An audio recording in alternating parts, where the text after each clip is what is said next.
भगवान श्री कृष्ण कह रहे हैं इसलिए संसार में रहो तो भाई जरूर, लेकिन इतना ही करना कि संसार में आसक्त मत। यदि आसक्त हुए तो बड़ी कठिनाई होगी। अगर नाव की आसक्ति पानी के साथ हो जाए तो आप विचार करिए कि पानी नाव के भीतर भर जाए, और जब पानी नाव के भीतर भर जाएगा तब नाव का क्या होगा? नावड़ी डूबेगी कि नहीं? स्वामी विवेकानंद की बात अभी प्राचार्य प्रभुदास जी पटेल ने की। स्वामी विवेकानंद कहते हैं इस तरह से रहो निरासक्त। अपने अमेरिकन एस्पायरेंट्स को उन्होंने कहा कैसे रहना चाहिए निरासक्त में। तुम्हें एक छोटा सा उदाहरण देता हूं। भगवान श्री कृष्ण की बात को उन्होंने पश्चिमी संस्कृति में, पश्चिमी भाषा में साधारण लोगों को समझा के कहा, ए बोट में stay in the water but water should not stay in the boat.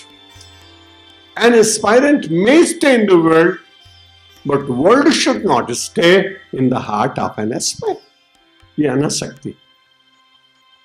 नौका को पानी में रहना चाहिए, पर पानी को नौका के अंदर नहीं रहना चाहिए। संसार में व्यक्ति को रहना चाहिए, पर संसार को व्यक्ति के हृदय में स्थान नहीं मिलना चाहिए। इसलिए भगवान ने 7वें अध्याय के प्रारंभ में अर्जुन को कहा, मैया सक्त मना पार्थ, अपने मन को मेरे साथ जोड़ दो। जब कोई किसी के साथ जुड़ जाता है तो उसके साथ उसका दायित्व भी बढ़ जाता है। आप तो गृहस्थ लोग हैं ना, अब आजकल होता है ऐसा कि नहीं होता मालूम नहीं क्यों, बहुत जल्दी जल्दी में लोगों के विवाह होते हैं, लेकिन पहले तो लोग गांठ जोड़ते थे, और गांठ जोड़ने के बाद जब ग्रंथि जुड़ गई तो एक दूसरे का दायित्व एक दूसरे के ऊपर आ जाता, सुख दुख के साथी बन जाते थे। भगवान ने कहा तुम्हारा सांसारिक विवाह हुआ होगा, लेकिन तुम तो हमें कहते हो ना विश्वपति। परमात्मा को क्या कहते हैं हम लोग? विश्वपति। तो भगवान ने कहा कि देख तू मुझे पति मान ले, मेरे साथ गांठ जोड़ दे। भगवान ने कहा मैया सक्त मना पार्थ, अर्जुन तुम मुझ में आसक्त हो जाओ, और जब तुम मुझ में आसक्त हो जाओगे तो मेरा दायित्व तो बढ़ जाएगा। मैं तुम्हें निश्चित रूप से तुम्हारा रक्षण करने का प्रयत्न करूंगा। मैया सक्त मना पार्थ योगम युंजन, और कार्य करना संसार का मत बंद करना। योगम युंजन, मुझसे साथ जोड़ देना अपने को। योग का अर्थ होता जोड़। अब जुड़ेंगे कैसे? तो मन में बार बार विचार करना पड़ेगा कि कार्य परमात्मा का है, मैं निमित्त। We are all the instrument of Lord's hand. हम सब परमात्मा के हाथ के उपकरण। केवल इतना सोचना ही तो है ना।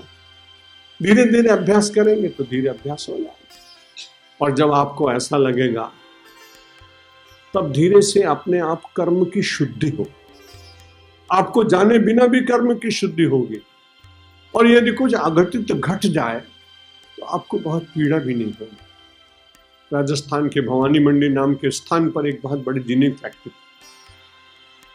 वहां पर एक मुनीम और सेठ दोनों साथ साथ रहते थे। सेठ जी को कभी बड़ा नुकसान लगा। उन दिनों बही खाते हुआ करते थे लाल कपड़े के, उसमें हिसाब लिखा जाता था। सेठ जी बहुत उदास थे। मुनीम के मुख पर कोई चिंता नहीं थी। मैंने कहा तुम्हारे सेठ को आज 20,000 का नुकसान हुआ, तुमको कुछ नहीं हुआ?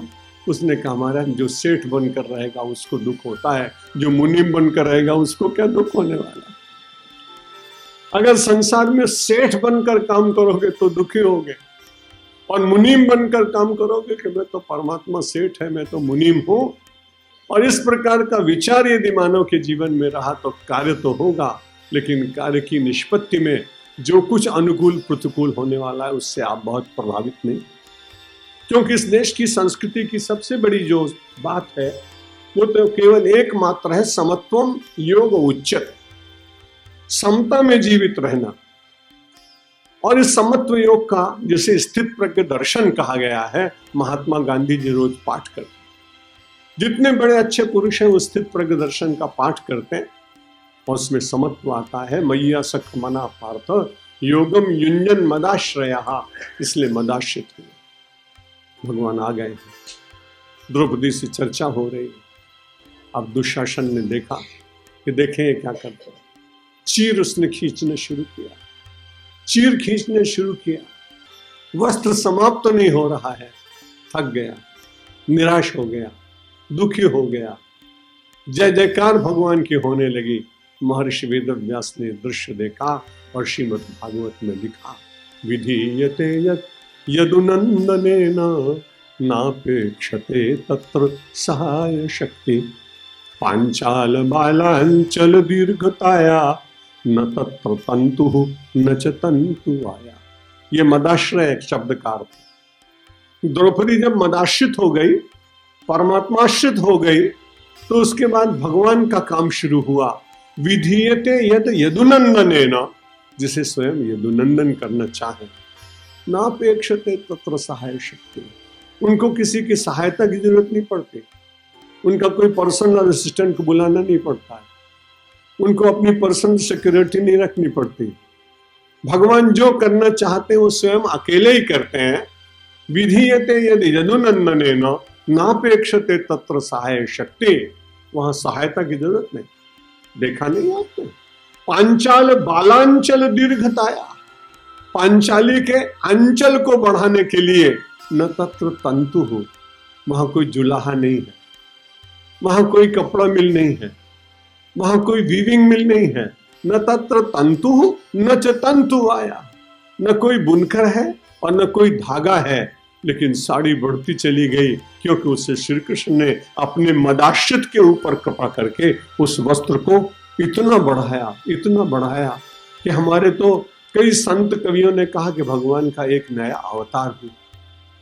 लोगों ने पूछा कौन सा अवतार हुआ? बोला वस्त्रावतार हुआ। भगवान ने इतना रूप अपना बढ़ाया, सीमा हो गई। भगवान श्री कृष्ण कहते, मैया सक्त मना पार्थ योगम युंजन, अपने कर्म को धीरे धीरे मेरे साथ जोड़ दो। और यदि आपने कर्म को भगवान के साथ जोड़ा तो वो ये कर्म नहीं रहेगा, वो योग हो ही जाएगा। योगा कर्मसु कौशलम, कर्म को कुशलता पूर्वक जो लोग करते हैं उनका कर्म नहीं रहता, वो योग बन जाता। शरीर को शुद्ध रखने के लिए निश्चित रूप से आपको कपालभाति और अनुलोम विलोम करना चाहिए। मेरे मित्र हैं रामदेव जी, हर उत्सव में मुझे बुलाते हैं, लेकिन उससे शरीर शुद्ध होगा। आत्मा की शुद्धि, परमात्मा से मिलन, ये सब कुछ बहुत नहीं हो पाए। ये तो तभी होगा जब व्यक्ति की वृत्ति अंतर से भगवान के साथ जुड़ेगी और कर्म को शुद्ध रखने के लिए अपने को निमित्त मानकर काम करेगा। मैया सक्त मना पार्थ योगम युंजन मदाश्रयः असंशयम समग्रम माम यथा ज्ञास्यसि तच्छृणु। अर्जुन तुम उसको सुनो, यथा ज्ञास्यसि। और कैसा जानोगे तुम? समग्रम माम। संसार में जितने लोग हैं वो थोड़ा थोड़ा भगवान को जानते हैं, और थोड़ा थोड़ा जान लेने पर भी वो बड़े आनंद में है, क्योंकि परमात्मा तो थोड़ा सा भी मिल जाए तो जीवन सुखी हो जाता है, और किसी को पूरा मिल जाए तो कहना ही क्या। सूरदास जी महाराज को तो अंधपने में केवल बाल लीलाएं ज्यादा दिखाई पड़े। 1,00,000 पद लिखे उन्होंने। मैया मैंने ही माखन खायो आपको बहुत याद है, तो सूरदास ने लिखा। आंखें नहीं है लेकिन दृष्टि परमात्मा ने दे दी। रोज एक बाल लीला का पद लिखते हैं। ब्रज में जब भोजन का समय होते हैं तब जाकर के किसी से भिक्षा ले आते हैं। एक दिन भगवान श्री कृष्ण बड़े प्रसन्न हुए। सूरदास से कहा, तू इतने दिन तक मेरी लीला अपनी अनुभूति से, अपनी अंतर्दृष्टि से देखकर लिखता है, आज मेरी बड़ी इच्छा है कि मैं तुझे आंखें दे दूं। हम और आप होते तो कितने प्रसन्न हो जाते। सूरदास ने कहा, मैंने तो मांगा नहीं कि आप मुझे आंखें दे दो, पर आप दे ही रहे हैं तो दे दीजिए। सूरदास को आंखें मिली। ब्रजमंडल का दर्शन करने के गए। पहली बार पुरुष, स्त्री, बालक, प्रकृति, यमुना, मंदिर, गौएं, गोपाल सब देखे। देखने के बाद आए तो दूसरे दिन सवेरे फिर लिखने बैठे। भगवान बालकृष्ण उपस्थित हैं। बोले, सूरदास कैसा लगा? बोला, महाराज ये आंखें अपनी वापस ले जा। क्यों, ऐसा क्यों कर रहे हो? उसने कहा, महाराज बावरिते अखियां जर जाएं जो सांवरो छाण निहारती गोरो। श्याम सुंदर को देखने के बाद ये संसार देखना अच्छा लगा नहीं, इसलिए मुझे तो अंधापन देता। अंग्रेजी में एक कवि मिल्टन कवि हुआ है, वो अंधा था, लेकिन वो कहता है कि मेरे तो जीवन ही बेकार हो गया। Dungeon, beggary, decrepitude, eclipse, total eclipse. वो कहता मेरे ऊपर तो सूर्य ग्रहण लग गया, मेरा तो सारा जीवन भिखारियों जैसा हो गया। मैं जब पश्चिम और पूर्व को देखता हूं तो मुझे लगता है कि वहां दृष्टिहीन व्यक्ति रोता है और यहाँ दृष्टिहीन व्यक्ति अपने जीवन के भाग्य की सराहना करता है कि मेरे भगवान को देखा, संसार को देखा। मय्या सक्त मना पार्थ योगम युंजन मदाश्रय असंशयम समग्रम। भगवान ने कहा तुम निश्चित रूप से समग्र मुझको देख सकोगे। आप निश्चित मानिए कि परमात्मा का समग्र दर्शन साधारण जीव नहीं कर सकता, और साधारण जीव यदि करे तो वो जीवित नहीं रह सकता। इसलिए भगवान बहुत बड़े कोई पात्र को ही अपना दर्शन देते हैं। रामकृष्ण देव से एक दिन नरेंद्र विवेकानंद ने कहा कि महाराज इतनी सेवा कर ली, अब मुझे भगवान का समग्र दर्शन करा। रामकृष्ण ने कहा देखो मैं तो संसार से चला जाऊंगा, लेकिन जगत में बहुत सारा कार्य करने को अभी शेष है। इसलिए नरेंद्र, निश्चित रूप से यदि समग्र दर्शन हुआ तो तुम्हारा शरीर पात हो जाएगा, और जो तुम्हें भारत की सेवा करनी है तुम नहीं कर पाओगे। इसलिए परमात्मा से प्रार्थना मत करना कि मुझे समग्र दर्शन कराओ। जितना दर्शन वो देंगे उतने से ही तुम्हारा कल्याण है, उसी से तुम कृतार्थ हो जाओगे। और छोटी सी आयु में अंतिम केवल 3 दिनों में उनको समग्र दर्शन हुआ। जब उन्होंने अपने सब सन्यासियों को बुलाकर कहा कि अब मेरा जगत में कार्य समाप्त, अब मैं आपसे किसी से मिलूंगा नहीं। दक्षिणेश्वर में मिले, प्रातः काल छोटे छोटे पक्षियों को अन्न के दाने डालते और दिन भर गंगा जी की लहरों का दर्शन करते, किसी से बात नहीं की। और जब भी कभी कोई जाता तो उनके नेत्रों से अश्रु बहते, आंखें बंद होती, कभी समाधि की अवस्था में होते, और दूसरे दिन उनके शरीर का पात हो गया। इसलिए इतना समर्थ व्यक्ति भी समग्र दर्शन नहीं कर सकता। और समग्र दर्शन यदि कराया उन्होंने तो दो को दिखाया। एक कौशल्या जी को समग्र दर्शन कराया मुख में, और फिर उसके बाद बोला नहीं नहीं आप बिल्कुल बंद करो। और बड़ी विचित्र बात है, भगवान ने बड़े आनंद के साथ बाल्य जीवन प्रारंभ किया और बड़े आनंद में है, लेकिन संसार में जब जीव बनकर कोई आता है तो बड़ी कठिनाई। भगवान सच्चिदानंद है, बड़े आनंद में है। और फिर वो कहती है कि ऐसा करो तुम रो ले भाई। भगवान हंसते और हंसाते हैं, और मैया कह रही कि दुनिया के लोग कह रहे हैं कि इनका लड़का तो रोया ही नहीं जन्म बताओ, इसलिए तुम कम कहते हो रो तो सही। भगवान को रुलाने का काम जीव करता है और जीव को हंसाने का काम परमात्मा करता है। कैसी अद्भुत बात।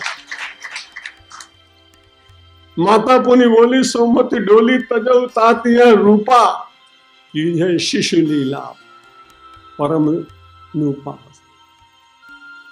यह सुख परम अनुपा। तो वहां मां कह रही है कि आप रो थोड़ा। भगवान बोले भक्तों का झंझट बड़ा विचित्र है, भक्तों के चक्कर में भगवान पड़े तो भगवान को भी रुलाने की चेष्टा करते लोग।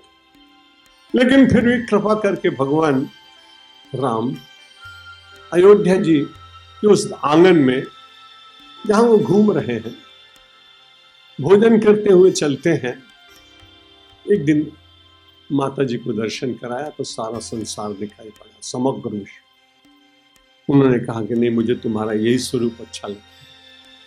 और आपने कई बार सुना होगा कि यशोदा मैया ने तो कान पकड़ लिए, माटी खाता है, दिखा तेरे मुंह में क्या है। पहले तो सोचा कि दिखाऊं कि ना दिखाऊं, तू रोज माटी खाए छे, तारो मोड़ू खोल। और कान पकड़ के जैसे ही भगवान श्री कृष्ण ने अपना मुख खोला, यशोदा मैया ने कहा मुख बंद कर ले, मैं देख नहीं पाऊंगी, इसमें तो ज्वालामुखी जल रहा, इसमें तो सारा संसार दिखाई पड़ रहा है, इसमें तो पर्वत दिखाई पड़ रहे हैं, इसमें तो सारे संसार के जीव जंतु, ऋषि, महात्मा, संत सब दिखाई पड़ रहे हैं। मैं तुम्हें देखकर किसी को देखना नहीं चाहती, इसलिए बंद करो अपना मुख, कन्हैया मैं तो केवल जीवन में तुझे ही देखना चाहती हूं और इसे में जीवन की मेरी चरितार्थता। परमात्मा श्री कृष्ण यहां अर्जुन को कह रहे हैं कि यदि तू अपना मन समर्पित कर दे, मेरे साथ जोड़ दे केवल, और मैं कुछ चाहता नहीं तुझसे। मैया सक्त मना पार्थ योगम युंजन, और जितने कर्म करते हो उनको धीरे धीरे मेरे साथ जोड़ते जाओ। आश्रय लेना हो तो जगत के बीच में रहो, लेकिन जगत का आश्रय मत। यदि जगत का आश्रय लिया तो जगत नश्वर है, नश्वर वस्तु आपको कितना आश्रय दे। पदार्थों का आश्रय लिया तो पदार्थ कब छूट जाते हैं कोई जानता नहीं। शरीर का आश्रय लिया तो कब रोगी हो जाएंगे कोई जानता नहीं। धन का बहुत आश्रय लिया और कब शेयर का बाजार लुढ़क जाएगा और आत्महत्या करनी पड़ेगी कौन जानता है। इसलिए न तो धन का आश्रय, न तो तन का आश्रय, न रूप का आश्रय, न जगत का आश्रय। आश्रय किसका? मदाश्रय। परमात्मा का आश्रय लिया तो परमात्मा आश्वासन कितना बड़े दे रहा है। मुझे तो अर्जुन बहुत अच्छा लगता है, क्योंकि सीधी सीधी बात करता है कि मैं तुम्हारे आश्रित हो जाऊं। તમે શું આપશો મને? सीधी बात, बार्टर ऑफ एक्सचेंज, विनिमय की बात करता है, लेन देन की बात करता है कि चलो मैं तीनों बातें मानी तुम्हारे मन में मैंने अपने को समर्पित कर दिया, तुम्हारे साथ अपने को जोड़ दिया, तुम्हारे आश्रय में चला गया। अब इसके बाद मेरा क्या होगा, मुझे क्या देंगे? दूसरी पंक्ति में भगवान उत्तर दे रहे हैं, असंशयम समग्रम माम यथा ज्ञास्यसि तच्छृणु। मैं सारा संसार तुझे दे दूंगा और उस संसार की असारता का बोध तुझे दे दूंगा। संसार दूंगा, लेकिन संसार के साथ साथ में वो विवेक तेरे भीतर जागृत रहेगा जिसके कारण जगत से तुझे मोह नहीं। असंशयम समग्रम माम यथा ज्ञास्यसि तच्छृणु। ज्ञानम देहम सविज्ञानम इदम वक्ष्याम्य शेषतः यज्ञात्मा नेह भूयोन्नत गातव्यम अवशिष्यते। इसलिए हमारे नानक देव जी महाराज तो बड़ी सीधी सी बात कहते हैं गुरु ग्रंथ साहब में कि नानक नन्हे हुए रहो, नानक नन्हे हुए रहो, कि जैसे नन्ही दूब सभी घास जल जाएंगे और दूब खूब की दूर्वा हरदम हरी रहती है। जब भी गणपति का पूजन करते हैं तो दूर्वा कहीं ना कहीं मिल जाती है। ज्येष्ठ के मास में गर्मी में सारे वृक्ष सूखने लगते हैं पर दूब हरी बनी रहती है। क्यों? सबसे छोटी, अपने को अत्यंत नम्र बनाकर अपनी धरती के साथ लिपटी रहती है। इसलिए भगवान ने कहा मैं तुम्हें निश्चित रूप से यदि हमारी तीन बातें तुमने मान ली तो ज्ञानम विज्ञान सहितम, मैं तुम्हें ज्ञान दूंगा और विज्ञान भी दूंगा।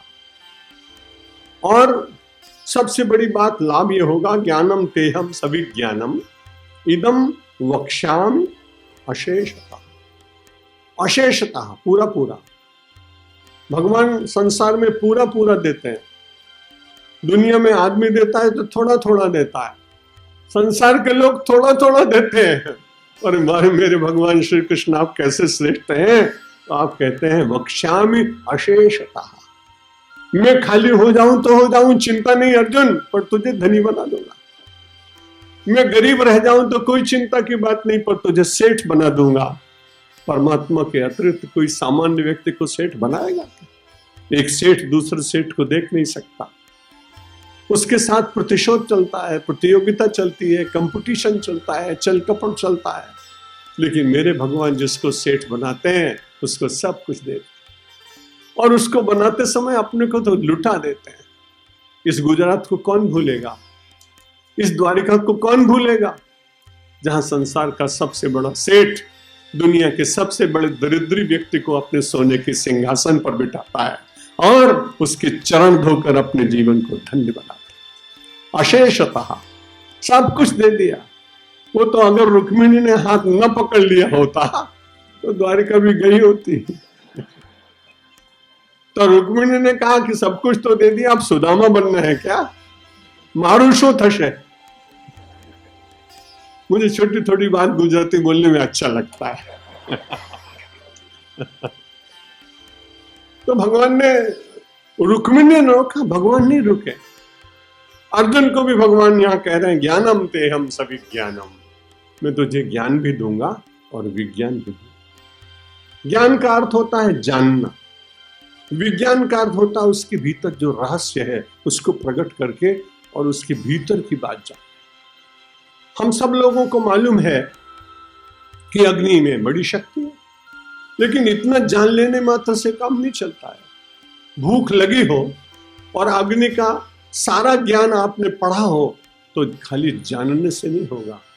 चूल्हा जलाना पड़ेगा, उस पर पात्र रखना पड़ेगा, उसमें वस्तु डालनी पड़ेगी, उसमें से पकवान तैयार करना पड़ेगा। जब उसे ग्रहण करेंगे तब भूख मिटेगी। जानने मात्र से काम नहीं होता है, जानने के साथ प्रकट करने से, अनुभव से कुछ लाभ होता है। जानने वाले तो बहुत। कबीर को लोगों ने इतना पूज्य क्यों माना? नरसिंह मेहता के गीत हमने क्यों गाए? मीराबाई को हम लोग क्यों मानते हैं? जितने संत हुए उन सब की पूजा क्यों होती है? कि उस काल में भी बड़े बड़े विद्वान थे, और आज भी यूनिवर्सिटी का जो हेड ऑफ डिपार्टमेंट फिलॉसफी का है ना, उसको मुझसे ज्यादा जानते हैं। पर आप उसका चरणोदक नहीं लेंगे, आप उसकी जय नहीं बोलेंगे। साधु और सन्यासी की इस देश में इसलिए पूछ हुई कि वो जानता तो था वो, पर परमात्मा की कृपा से उसको जानने के लिए, उस जाने हुए को जीवन में अनुभव करने के बाद उसने विज्ञान बनाने का उसको प्रयत्न किया।